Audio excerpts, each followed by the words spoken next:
En cette fin d'un XXe siècle imbibé de bruit, d'angoisse et de fureur, il existe encore un pays où le silence est si total que l'on peut entendre le sang couler dans ses veines. De tous côtés, l'œil parcourt l'horizon sans rencontrer d'obstacles. Au cœur de la Mauritanie, la solitude et le dénuement sont tels que parfois ils écrasent l'homme. Le plus souvent, ils le magnifient. Ici vivent les grands nomades, fiers comme le soleil, libres comme le vent. On les appelle fils des nuages. Pendant plusieurs semaines, une équipe de l'ORTF a eu la chance de partager leur vie. Bientôt peut-être, les nomades disparaîtront, prisonniers eux aussi, des maisons de pierre, des mirages de l'argent et des servitudes du progrès. Par ce film, nous voulons leur rendre hommage, car mieux que beaucoup d'autres, ils savent encore accomplir avec dignité cet étrange parcours qui mène l'homme de la vie à la mort.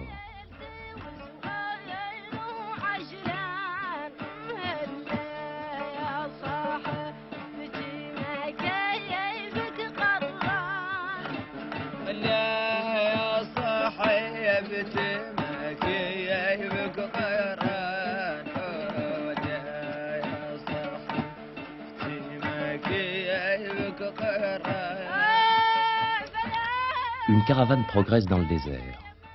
Il faut trouver des pâturages pour les troupeaux et de l'eau pour les hommes. Ainsi, chaque année, les grands nomades parcourent plus de 3000 km pour survivre.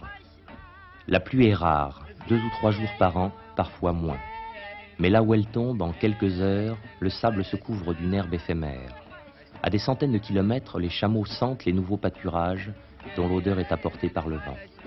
Alors, irrésistiblement, le troupeau se met en marche, suivi par les nomades, car le chameau est la condition même de leur existence.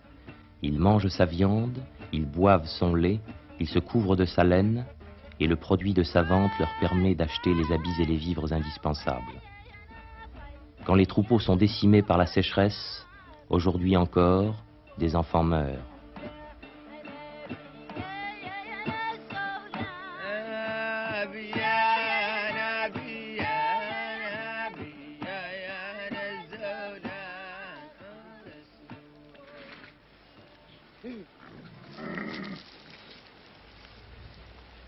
Brahim a 55 ans.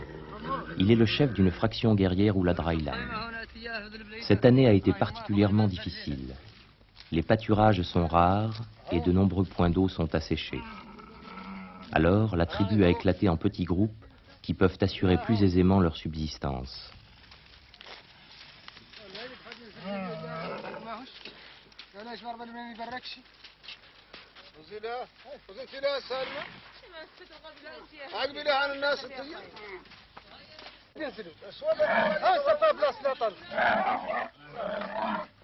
C'est à Brahim que revient le choix du campement provisoire. À proximité, il a trouvé de la scaf, herbe salée dont les chameaux sont friands. Éprouvés par de longues étapes, les femmes et les enfants n'auront que 2 ou 3 jours pour reprendre des forces, puis il faudra continuer la nomadisation, car il n'y a pas d'eau dans la région, et il serait dangereux d'épuiser les réserves contenues dans les outres et les tonneaux. Avec la précision que procure une longue expérience, chacun participe à l'installation. En tout premier lieu, il faut soulager les chameaux de leur fardeau.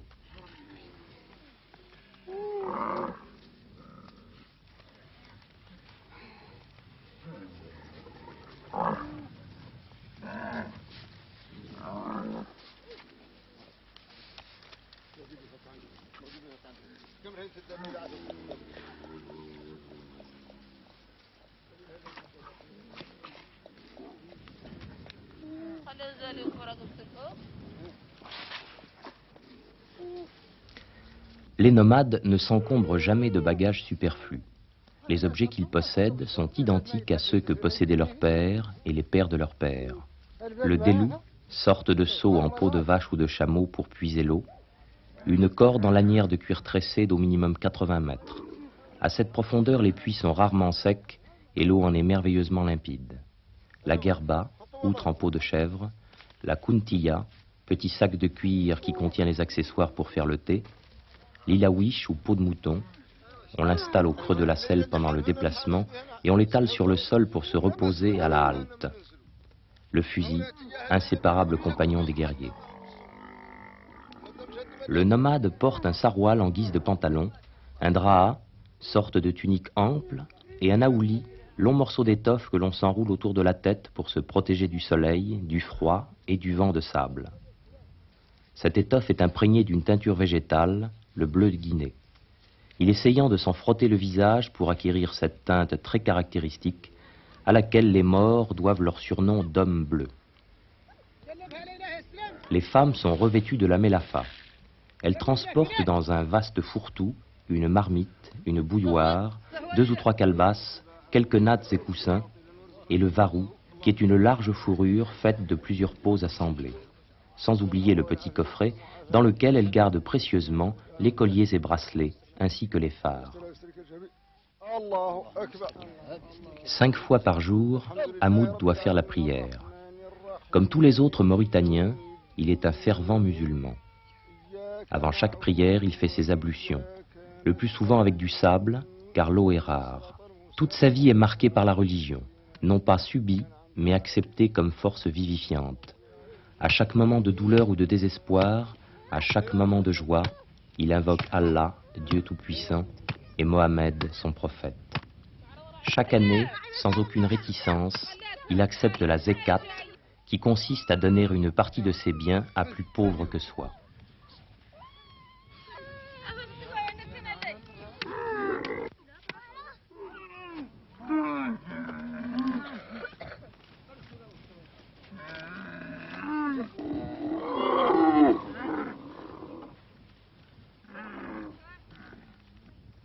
Après avoir entravé les chameaux pour éviter qu'ils ne s'éloignent trop, on peut maintenant dresser les tentes.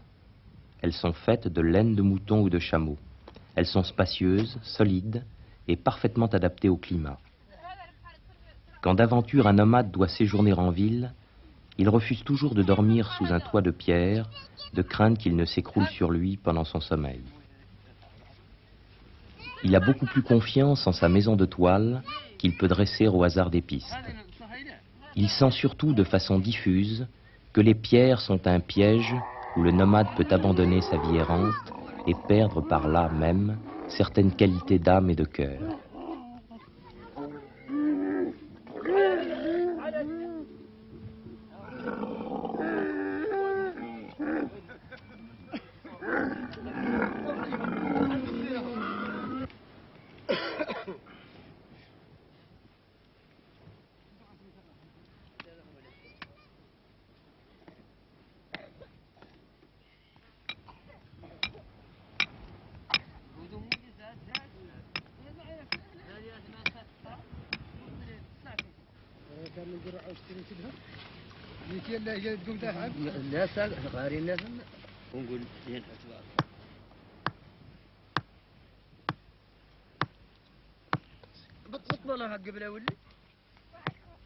Pendant que leurs jeunes frères rassemblent le troupeau, Nefissa et Rahala complètent le travail des parents.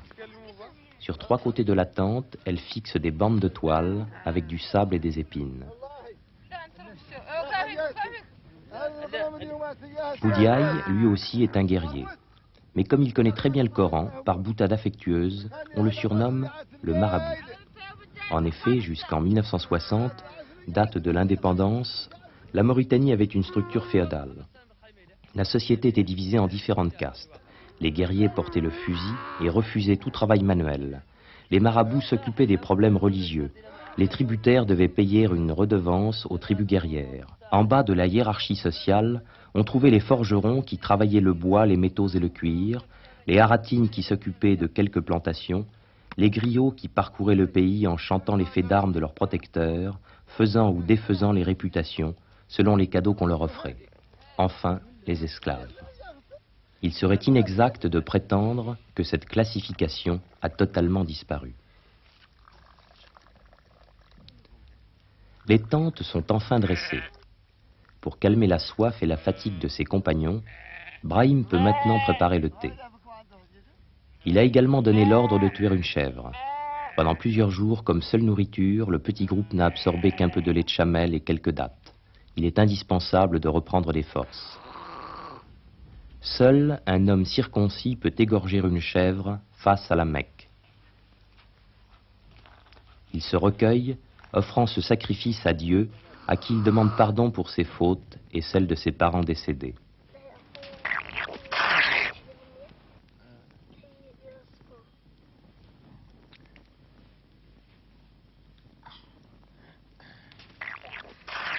Tout le sang répandu doit être obligatoirement lavé à l'eau, car il est considéré comme impur. De ses bagages, Mariem a sorti la marmite et le couscous. Aidée par Nefissa, elle met un point d'honneur à préparer un bon repas.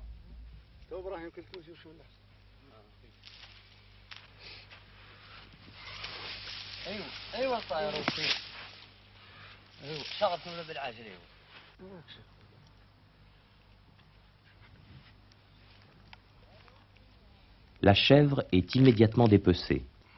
La peau sera utilisée pour faire une guerba. Si on veut lui faire perdre ses poils, on frottera l'intérieur avec de la cendre et des excréments d'oiseaux, puis on la tannera avec certaines écorces.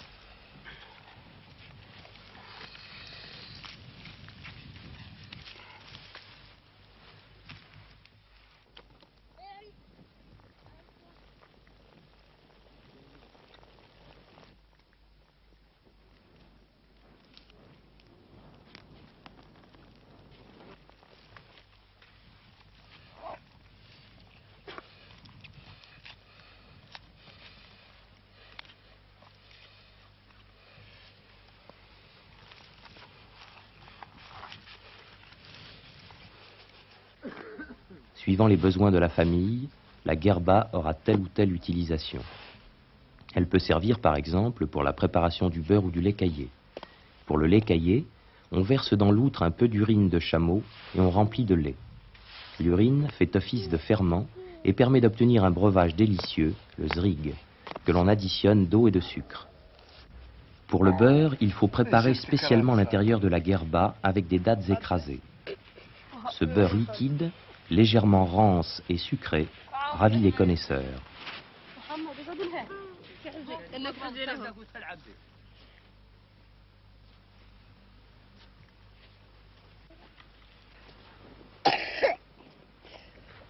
Les nomades préparent toujours le méchoui dans le sable. On creuse un trou, on y met la chèvre ou le mouton entre deux couches de braise et de sable, et on recouvre le tout. La viande cuite de cette façon est agréablement juteuse, mais elle croque sous la dent. Pendant que femmes et enfants prennent un acompte sur le repas, Brahim et Boudiaï évoquent de vieux souvenirs. Ils parlent avec nostalgie des derniers combats auxquels ils ont participé.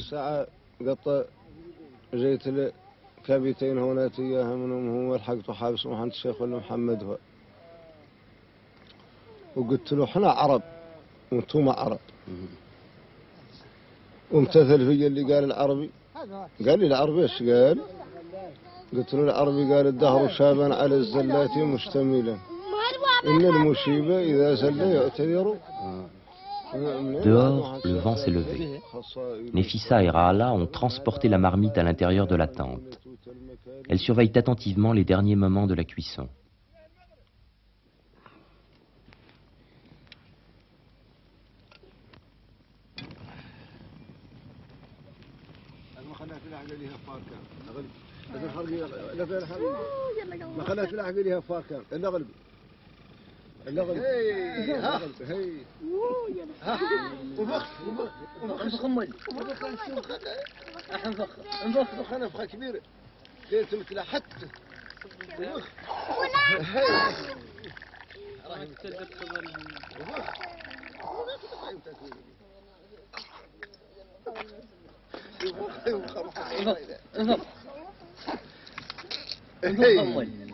نفخة ثانية كبيرة مرة واحدة.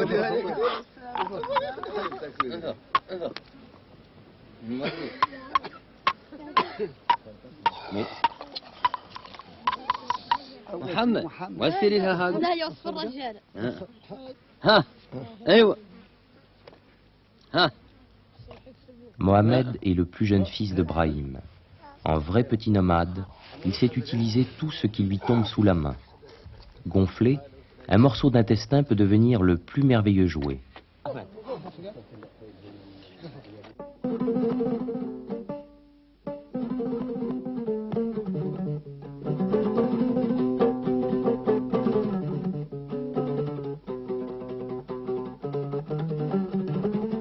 Chaque fois qu'il le peut, Brahim s'éloigne du campement avec son fils. Il existe entre eux une grande tendresse et comme une sorte de complicité virile. Pourtant, la tradition leur interdit d'extérioriser leurs sentiments. Slama ne peut pas embrasser son père. Même quand il sera plus âgé, il ne pourra pas fumer en sa présence. Il devra s'éloigner ou se cacher le visage si des sujets lestes sont abordés. Brahim est fier de son fils.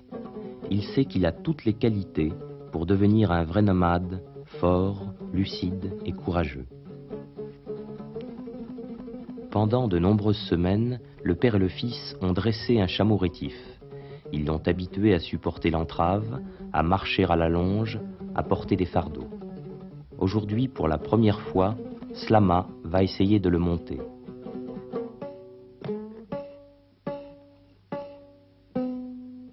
Il écoute attentivement les derniers conseils de Brahim. Le jeune garçon est un peu anxieux, il sait que le chameau risque de le désarçonner.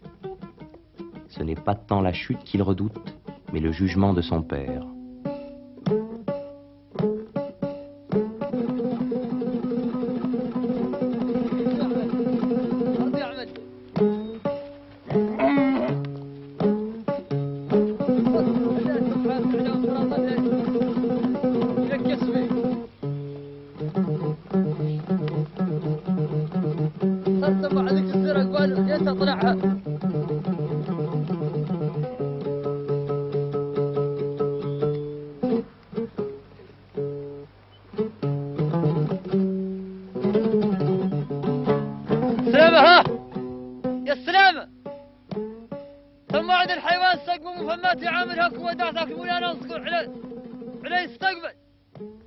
Les avertissements de Brahim n'ont malheureusement pas évité la chute.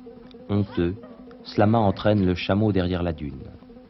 Loin du regard ironique de son père, il va refaire plusieurs tentatives et ne reviendra que lorsqu'il aura maté sa monture.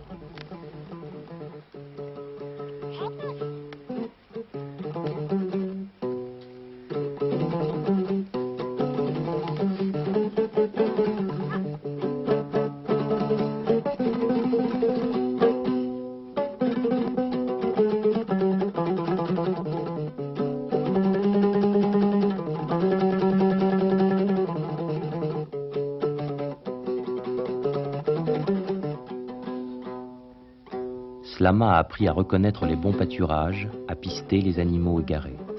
Il sait maintenant soigner les chameaux malades et ouvrir les abcès avec un couteau rougi au feu. En toute confiance, Brahim lui a donné la responsabilité du troupeau. Slama est fier de cette confiance. Son père lui a fait cadeau de 6 chameaux qu'il surveille avec un soin jaloux. Parfois, Brahim lui prête son fusil et il lui est arrivé, comme au vieux guerrier, de tuer 2 gazelles avec une seule balle. هذا سمعته والحيوان خليه يصد عامل هو والسرحره هو هو وعلى عراضنا على تورسنا تضبطته وخلي الحيوان يصد عامل هو. Brahim parle durement à son fils, mais parfois, rapidement esquissé, un geste affectueux le trahit. سمعت ايوه برا كاز وزالع برا كاز وزالع واركب حانين حان اعطيك روس برك تركب ونجيب واحدين من الجمال اركب يا ناصر اني اركب ايوه ايوه اركب اركب اجمع لي بس كراك بعدي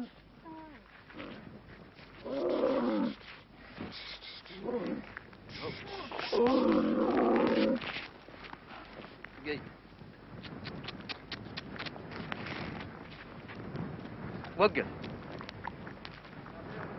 ايوه ميرن قوم عامل هو كرالي احنا نعطيك روس الجمال عامل هو ها امشي لين تطلع راني نعطيك روس هذه ها. Toute la journée dans la chaleur, le petit Slama va garder le troupeau et courir pour rattraper les bêtes qui veulent s'éloigner. Il devra dominer sa soif, car dans sa guerba, il n'y a que quelques gorgées d'eau. Le soir, il lui faudra retrouver la piste du campement. Dans cette région où les repères sont pratiquement nuls, il est facile de se perdre. Slama en sait quelque chose. Il y a quelques jours, il a failli mourir de soif. Une tempête de sable avait effacé les traces.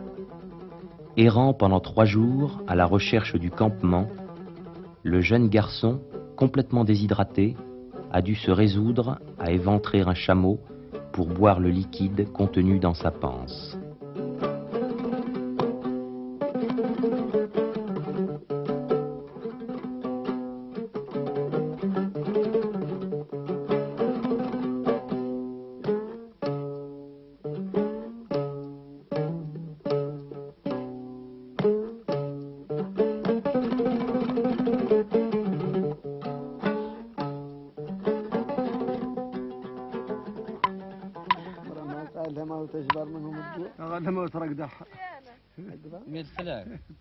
Dans le silence du désert, le bruit du sucre que l'on casse s'entend à des kilomètres à la ronde.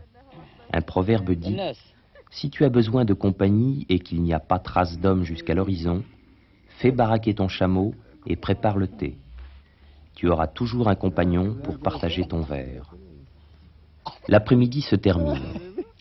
Chacun goûte le calme et la détente. Allongés dans le sable, Eli et Boudiaï s'affrontent aux amet, sorte de jeu d'échecs avec des bouts de bois et des crottes de chameau.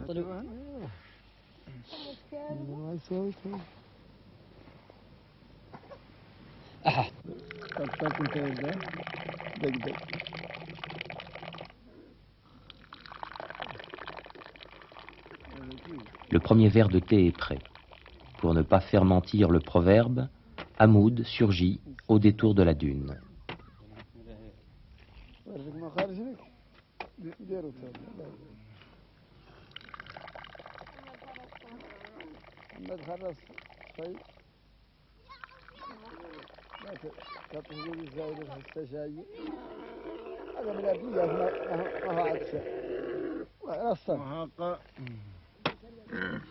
السلام عليكم. وعليكم السلام. مرحبا. ياك لاباس؟ ياك العافيه؟ ياك لاباس؟ سابق السلام يا اخوتي سقوني. ما حالكم كاملين؟ لاباس الحمد لله. مرحبا وسهلا. الناس سقوني؟ ما احنا محطين. ما نكتاري. رايكم تاري. اللي بقي تاري. لا ما مخليك الناس خوتي عزوي وكاكم تتصومنا تتصومنا هذه المساله الدشره ما هي قريب منا رايكم كاس يا اخو ها ايوه اعطوه يروح لا يقلع مولاه ممر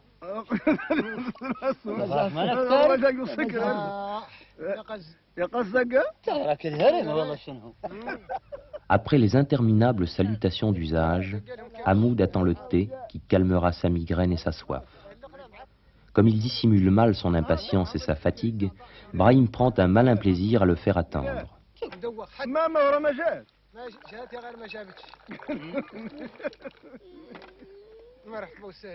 Hamoud peut enfin déguster son verre sous les colibés du petit groupe.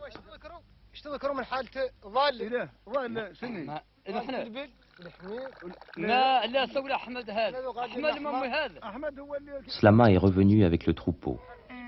Les hommes traient les chamelles dont le lait est impatiemment attendu par les enfants.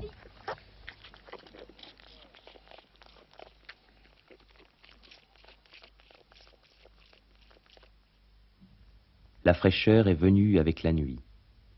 Après la prière du soir, tous se sont groupés sous la tente pour partager le repas.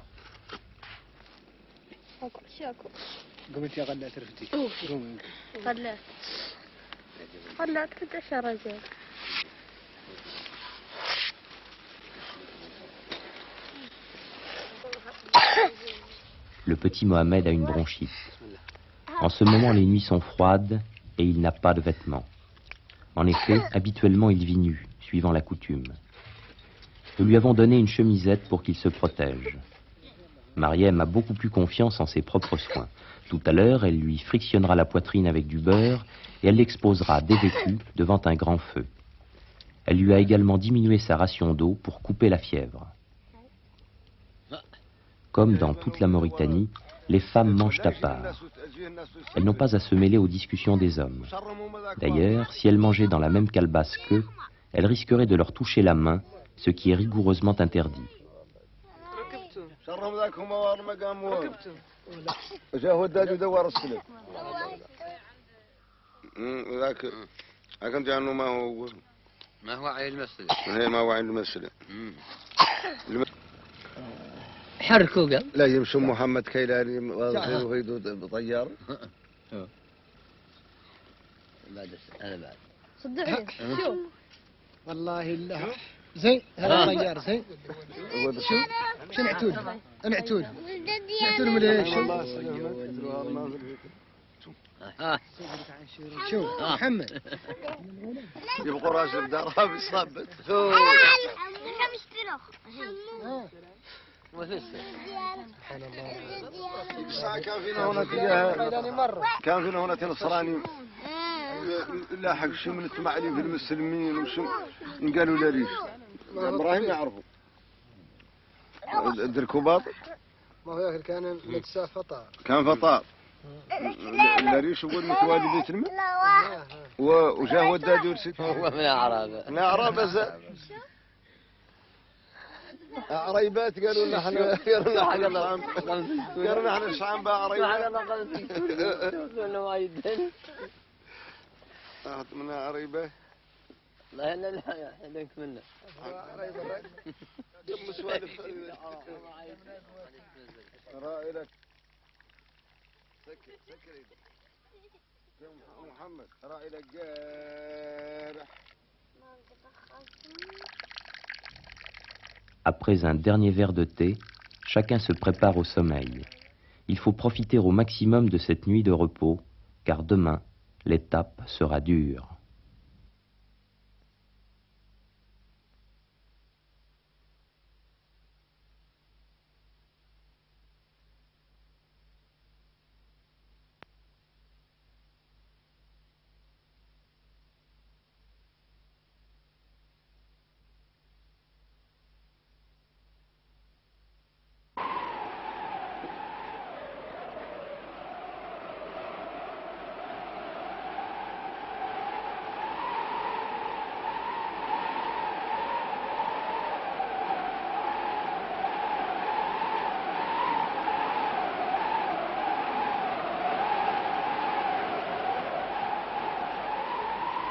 La tempête s'est levée brutalement au lever du soleil. Brahim a pourtant maintenu sa décision. Il ne reste que 3 ou 4 jours d'eau et le prochain puits risque d'être ensablé. On se protège du mieux que l'on peut avec la houlie ou le voile, mais le sable réussit toujours à s'insinuer dans les yeux, le nez et la bouche. À moitié étouffé et aveuglé, chacun s'occupe pourtant d'une tâche précise. Le déménagement s'effectue avec une économie de gestes et une rapidité étonnante. Pour que le caméraman puisse tourner cette séquence, nous avons dû lui faire un véritable rempart de nos corps. Le vent l'aurait jeté à terre.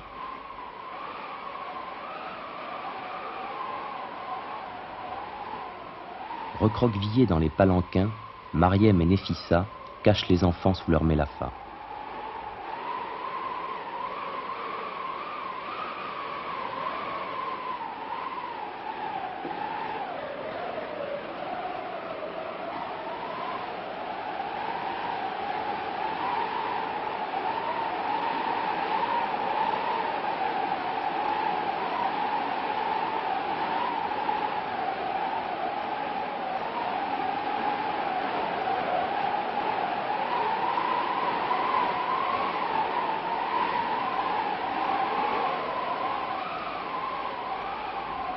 Fouettée par les trombes de sable, la caravane progresse difficilement.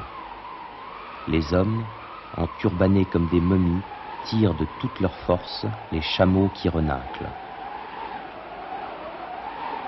Affolé par le vent, le troupeau quitte le sillage de la caravane.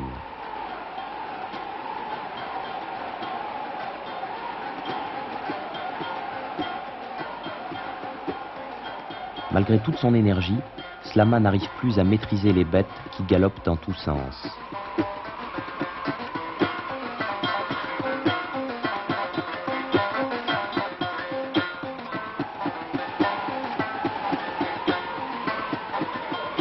Par un vaste mouvement tournant, il essaie de leur couper la piste.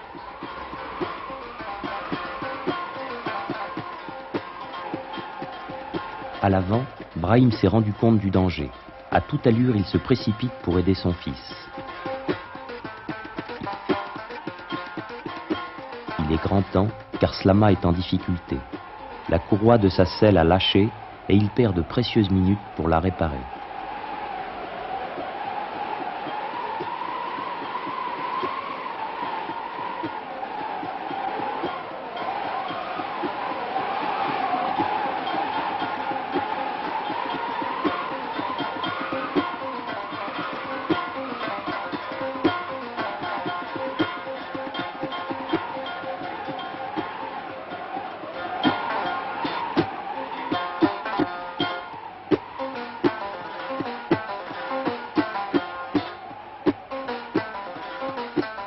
Les efforts conjugués du fils et du père ont fait merveille. Le troupeau, enfin calmé, rejoint la caravane.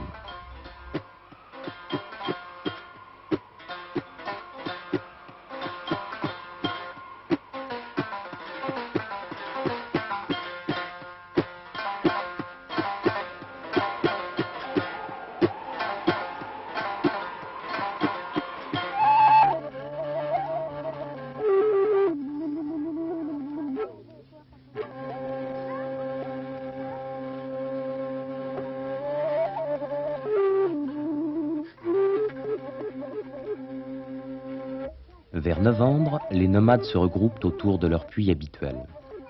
Nous sommes ici au sud-est de la Mauritanie, dans le campement de Mohamed El Mokhtar, chef des Oulad Malik, d'origine maraboutique.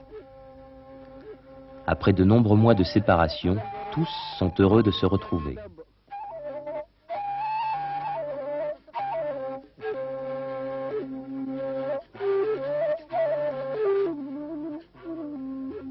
Réunis sous la tente, les hommes se racontent les 1000 péripéties du voyage. Les femmes préfèrent déambuler pour mieux papoter loin des oreilles indiscrètes.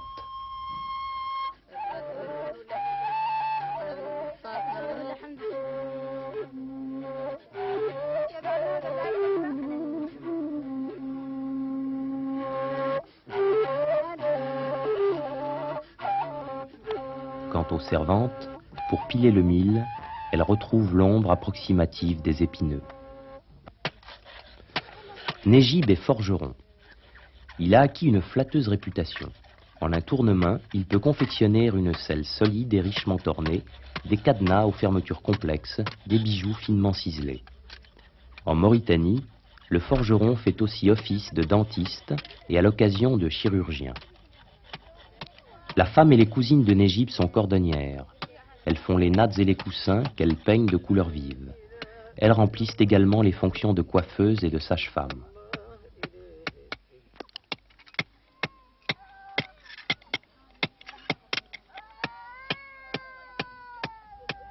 Nous avions quelques boîtes d'eau minérale que nous conservions pour une grande occasion.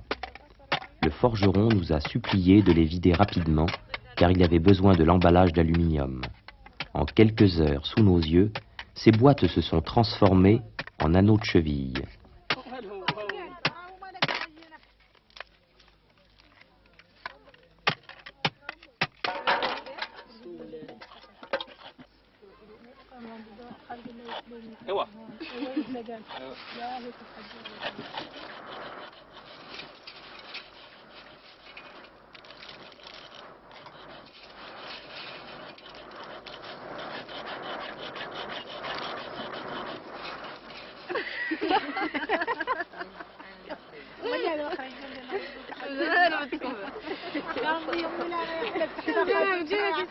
نعمل هذا الفرج صار معلومين يعطونا اليوم 2000 والله جلابي كانوا يسمعوا لهم مسجلتهم.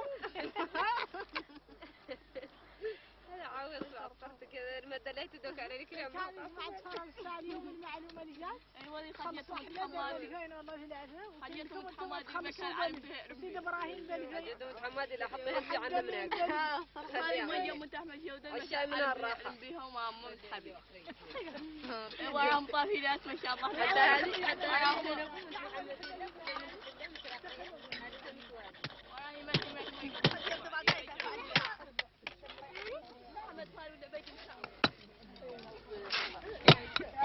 Avec un outillage rudimentaire, mais une technique parfaite, Nejib modèle le petit bloc d'aluminium.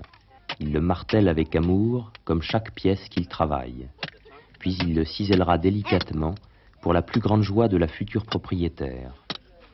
Les anneaux de cheville en argent massif pèsent en effet plus de 2 kilos, et cette pièce en aura la beauté sans en avoir le poids.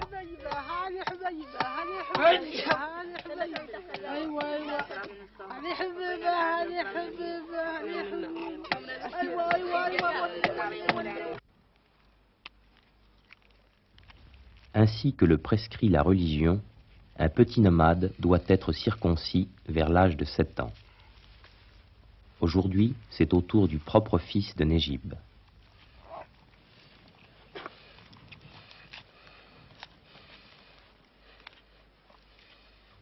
Le forgeron introduit la verge du garçonnet dans un morceau de cuir percé en son milieu.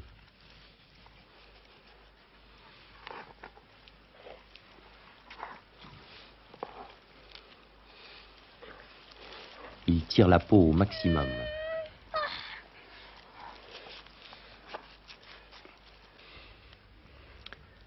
Il introduit maintenant un morceau de bois sur lequel il ligature la peau distendue.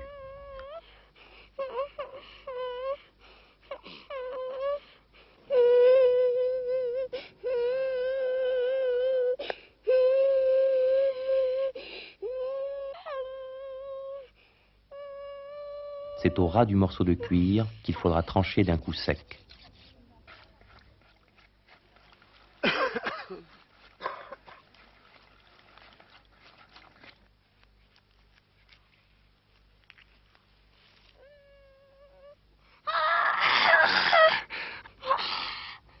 Nejib recouvre la plaie d'un emplâtre fait de feuilles séchées, de graines pilées et de crottin de chameau. Il verse ensuite du sable chaud sur le sexe de l'enfant, sur ses cuisses et ses reins.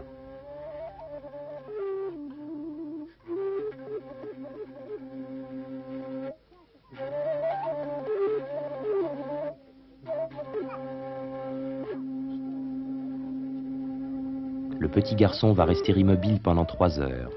Alors Nejib le sortira du sable et le laissera pendant 3 jours le sexe à l'air. Si la plaie n'est pas cicatrisée, on l'enduira de beurre mélangé à de la cendre chaude.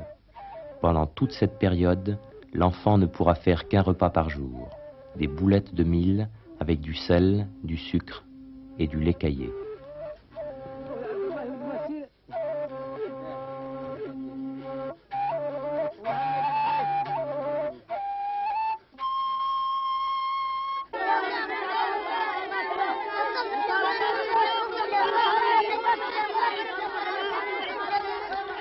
Dans le campement des Oulad Malik, un endroit est réservé pour l'école coranique.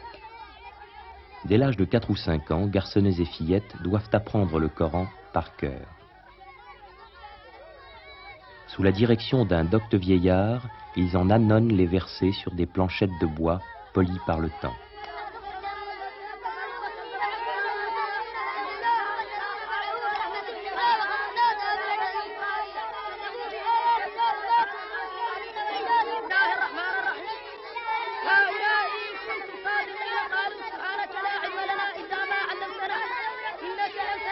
Autrefois, Ahmed Salem était la terreur des enfants.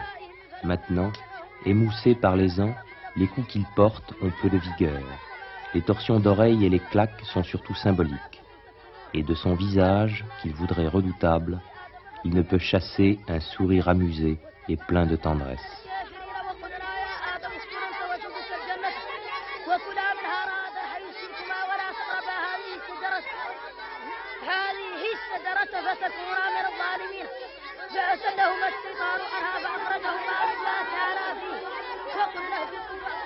Ahmed Salem ne demande pas aux enfants de comprendre, mais de se souvenir. Plus tard, ils pourront réfléchir au sens profond des versets du Coran. Pourtant, ils savent déjà qu'il ne faut jamais tuer, voler, mentir, et que toujours un vrai nomade doit partager sa natte avec celui qui a sommeil, son thé avec celui qui a soif, et sa maigre nourriture avec l'homme qui a faim.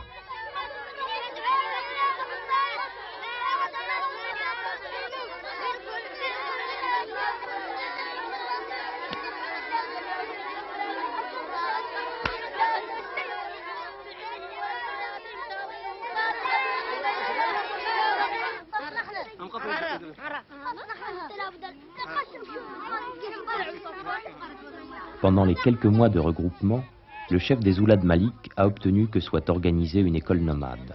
Un moniteur est chargé de l'instruction laïque des enfants. Les élèves sont fiers d'étudier. Le matin, ils revêtent leurs plus beaux boubous et soignent tout particulièrement leur coiffure. C'est par cette touffe de cheveux qu'ils seraient emportés vers les cieux s'ils venaient à mourir. Ils ont 2 anges gardiens, les malaïkas. L'un est chargé d'inscrire les bonnes actions sur leur omoplate droite, l'autre, les mauvaises, sur l'omoplate gauche.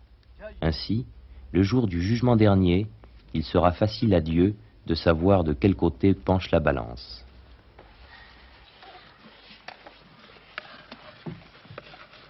الكتابة الألواح أيضا ارفعوا الألواح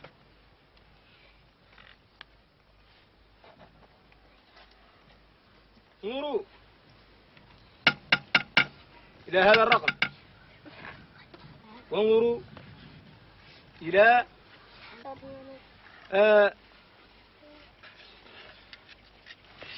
محمد يحيى تفضل لتكتب لنا هذا الرقم. سكنوا ألواحكم فم سكنوا ألواحكم الفوق ارفعوا ألواحكم الفوق بالتسكان سكنهم الفوق اكتب لنا هنا. Le moniteur est tout à fait convaincu des bienfaits de la méthode active. Après l'effort que requièrent les mathématiques, il détend ses élèves par la poésie et le chant.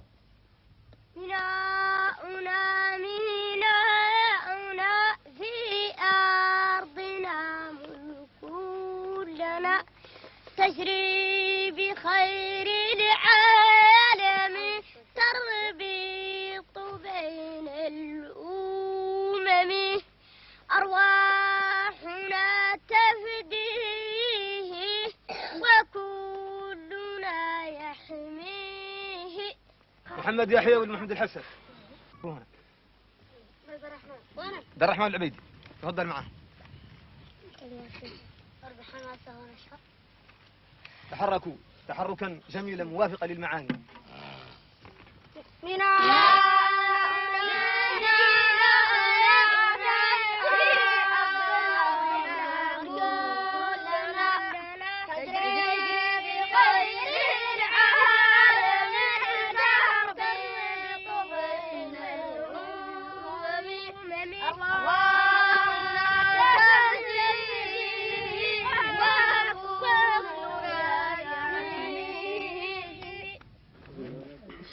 S'il est nécessaire d'avoir une tête bien faite, il est non moins utile d'avoir un corps bien plein. Pour les nomades, en effet, une femme de qualité est femme de quantité.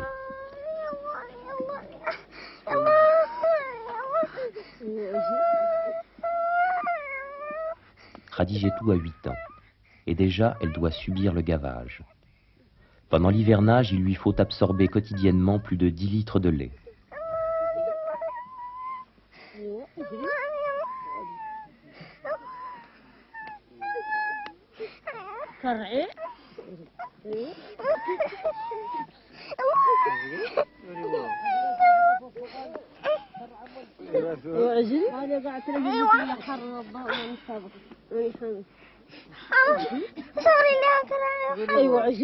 La zaïar est une pince avec laquelle on lui serre le pied jusqu'au sang. La douleur chasse les nausées de la fillette. Si elle refuse de boire, on lui enfoncera de force un entonnoir entre les dents.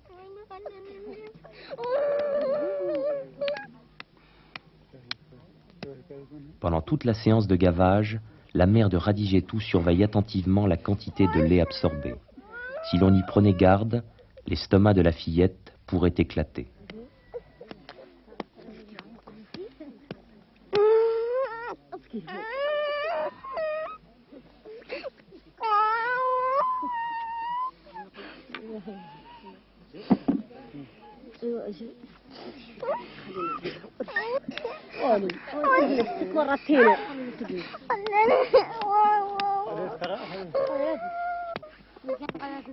À coups de bâton, les femmes font pénétrer le lait dans la chair de la petite fille. En même temps, elles l'amassent brutalement pour distendre sa peau et provoquer des vergetures signe de beauté.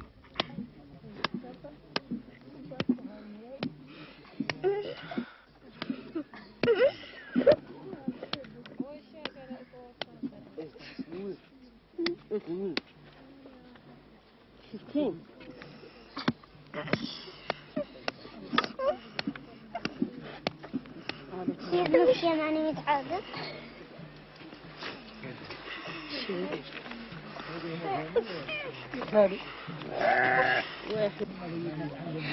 شو يفهم هالشكرا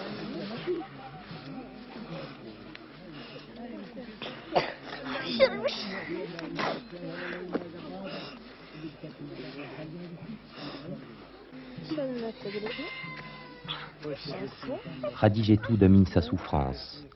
Elle sait que bientôt toutes les jeunes filles du campement environt son ventre replé et que les hommes la regarderont du coin de l'œil en pensant « elle tire de grosses fesses ».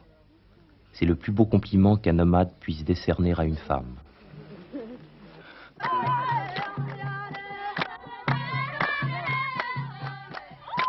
Avant de quitter le campement, nous avons eu l'occasion d'assister à un mariage. Installés sur des peaux de mouton, l'émissaire du prétendant et le père de la future mariée essaient de se mettre d'accord sur le montant de la dot. La jeune fille n'assiste pas à cette discussion. Qu'elle aime ou non l'homme qui la convoite n'a aucune importance, puisque son père seul peut décider. Pour obtenir le cœur d'Aïcha, il faut verser une somme d'environ 6 000 francs en argent liquide, bijoux, coussins, moutons et chamelles. Officiellement, le gouvernement a fixé la dot à 100 francs pour une vierge et 50 francs pour une femme ayant déjà été mariée. Mais dans les campements, aucun homme n'ose proposer ce tarif. Il serait la risée de tous les nomades. Les parents d'ailleurs ne profitent pas de la dot. Ils doivent la partager entre les tributaires, les serviteurs et les griots qui animent la cérémonie. La formule rituelle a été prononcée. Louange à Dieu, le Maître universel, qui a interdit l'adultère et permis le mariage. D'une même âme, il a fait naître le monde, et de cette même âme est née la première épouse. La fête va durer 7 jours. La première journée est consacrée à la toilette et à la coiffure. Aïcha s'est isolée avec les meilleurs spécialistes des tresses. Le kohl, passé autour de ses yeux, rend son regard plus profond. Ses pieds et ses mains sont imprégnés de henné. Réunis avec leurs amis devant la tente nuptiale, Marouf et Aïcha goûtent maintenant le spectacle que leur offrent les meilleurs griots de la région.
Pendant ce spectacle, Marouf fait toute une série de pitreries.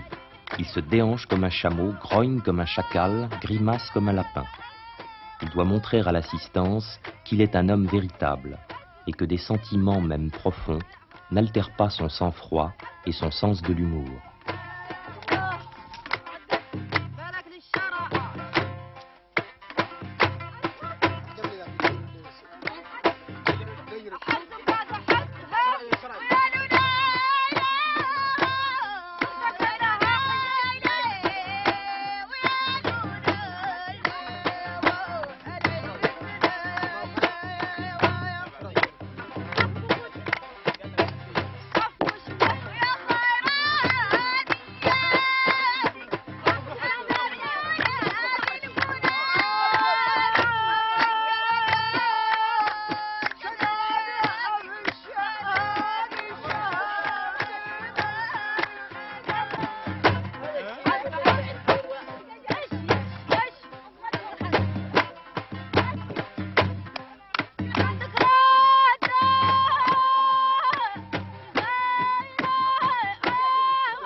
la jeune danseuse s'installe devant le tobol pour mimer les ablutions de la prière.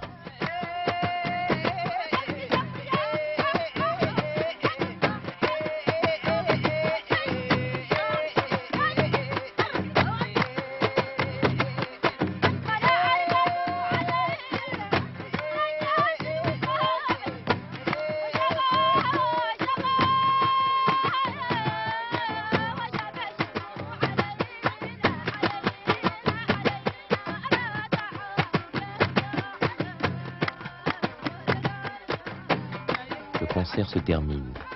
Les griots vont bientôt laisser les jeunes mariés se reposer, seuls, sous la tente. La première nuit, une jeune nomade accepte rarement que son mari lui fasse l'amour. En effet, une jeune fille de bonne tante doit faire semblant de mépriser les choses sexuelles. À l'aube, selon un plan rigoureusement établi, les femmes vont essayer de kidnapper la jeune mariée.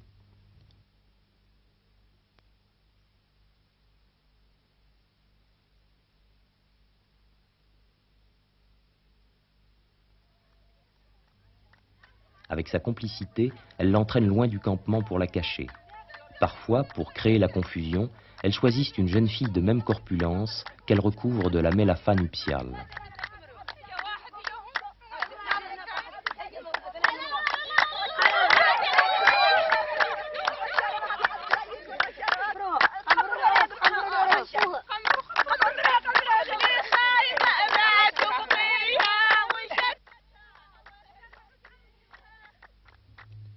Si pendant une journée les recherches du mari demeuraient vaines, Aïcha reviendrait librement au campement, caractérisant ainsi la victoire des femmes, et Marouf devrait faire de nouveaux cadeaux pour récupérer sa jeune épouse.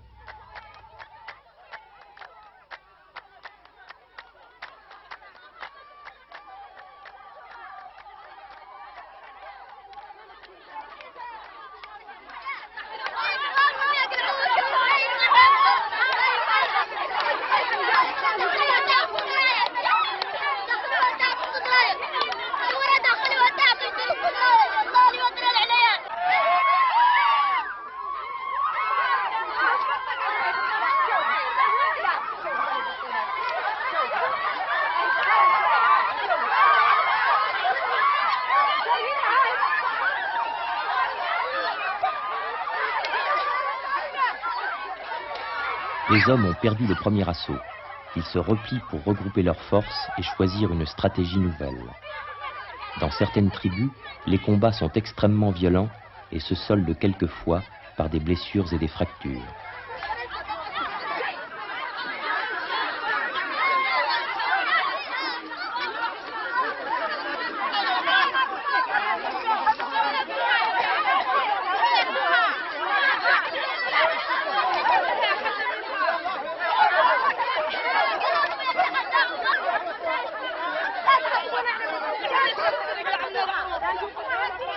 Les hommes ont gagné la partie. Marouf essaie de raisonner Aïcha pour qu'elle l'accompagne calmement vers la tente.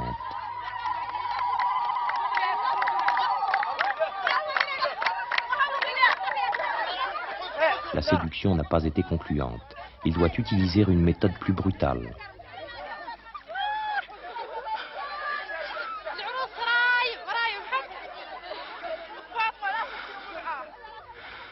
Aïcha tente une ultime résistance.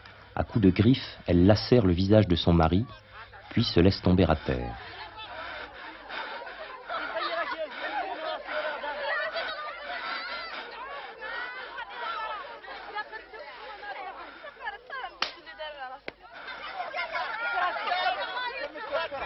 Vaincue par la force et le courage du mâle, la jeune proie, enfin matée, accompagne docilement son ravisseur.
elle s'insinue au plus profond des cœurs.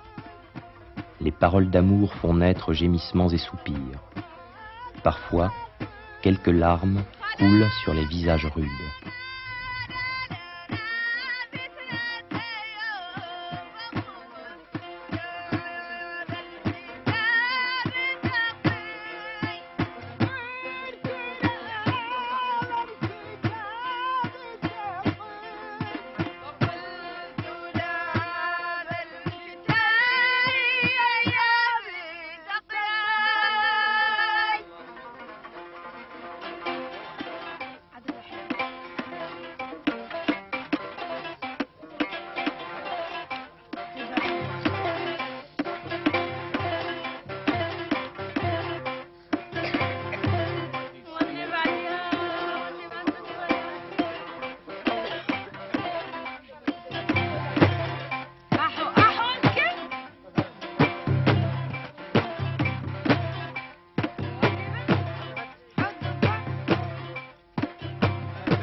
Cette nuit, les enfants du campement savent que le mariage peut se concrétiser.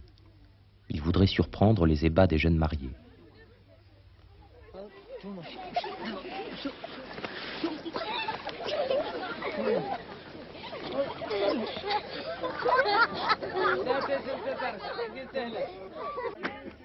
La curiosité que les enfants n'ont pu satisfaire sous la tente nuptiale peut ici se donner libre cours.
Ces danses érotiques, pratiquées par les forgerons et les cordonnières, constituent une véritable initiation sexuelle. Bouche bée, les enfants suivent les différentes phases. Méprisant leur côté trivial, les nomades de bonne caste n'y assistent jamais. Les paroles de la chanson Mamalavik sont extrêmement crues. Hommes et femmes critiquent mutuellement la forme et l'utilisation de leurs organes génitaux.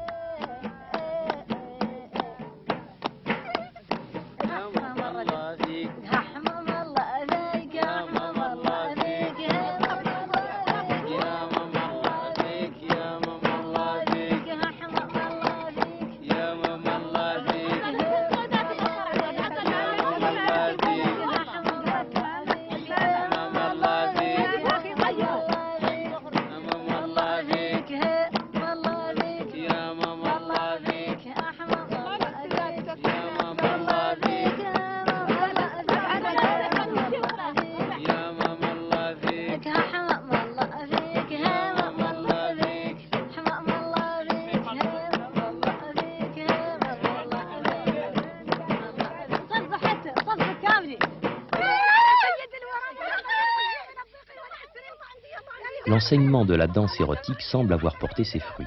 Une femme est sur le point d'accoucher.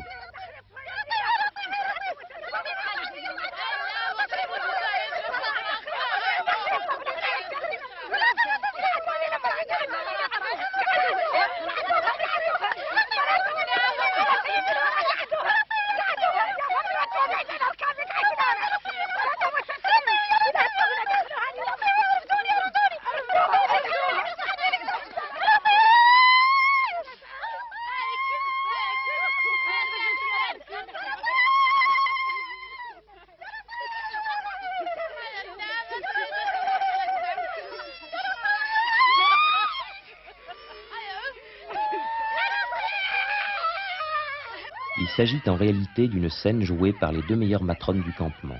Comme nous n'avions pas eu la chance de filmer une véritable naissance, elles nous ont proposé ce mimodrame pour nous expliquer les techniques de l'accouchement. Le placenta, représenté ici par une sandalette, est enfoui dans le sable. La jeune nomade accouche à genoux, seule ou aidée par une sage-femme. Le cordon ombilical est tranché au couteau, au silex ou parfois avec un ongle que les vieilles laissent pousser à cet effet. Le bébé est lavé avec de l'eau. S'il n'y en a pas, on le laisse sécher à l'air, puis on l'enduit de beurre ou de lait de chamel. Si c'est un fils, on tire des coups de fusil et on pousse des youyous. Si c'est une fille, on dissimule sa déception. Pour protéger l'enfant contre les diables, au couteau, on lui fait 3 entailles à différents endroits du corps.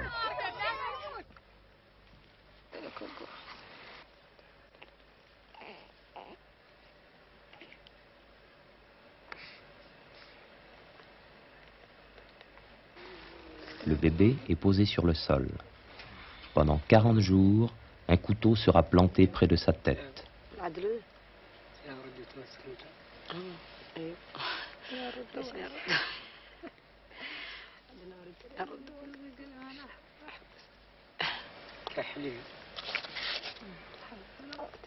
Pour éloigner les mauvais esprits qui pourraient changer le sang du nouveau-né ou lui voler son esprit, la mère s'enduit le visage de charbon de bois pilé.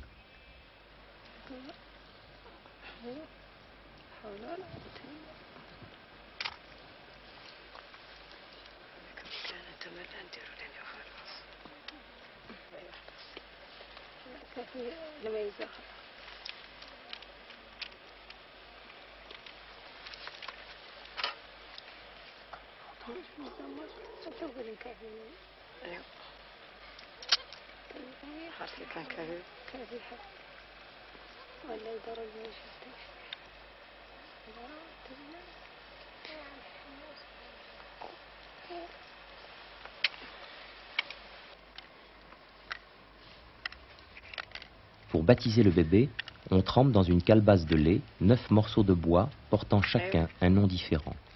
Quand la mère aura choisi 3 fois le même bâtonnet, ce sera le nom de l'enfant.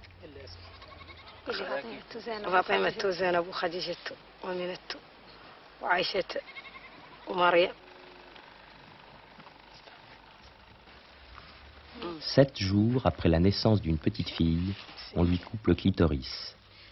La tradition religieuse l'exige. On tire le clitoris avec un petit crochet et on le tranche d'un coup de lame.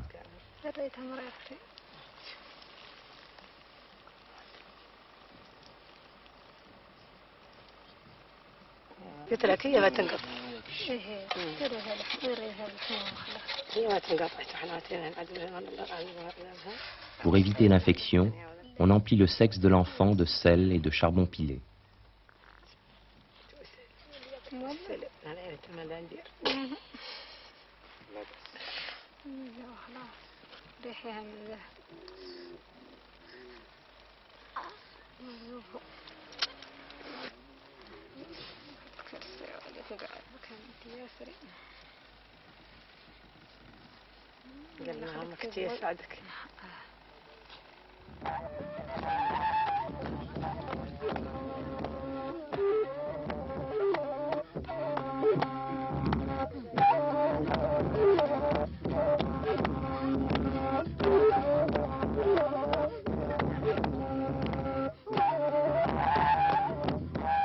Les puits sont à 10 km du campement des Oulad Malik.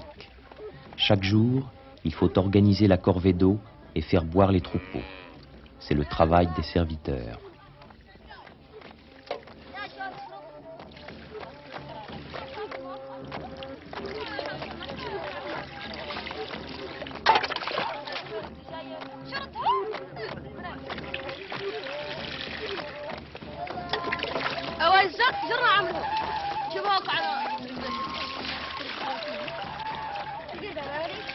Avec discipline, chacun attend son tour et souvent les animaux passent avant les hommes. Dans les puits, l'eau est noirâtre, pleine de têtards. Et surtout le niveau a baissé considérablement. Dans peu de temps, il faudra reprendre la grande nomadisation.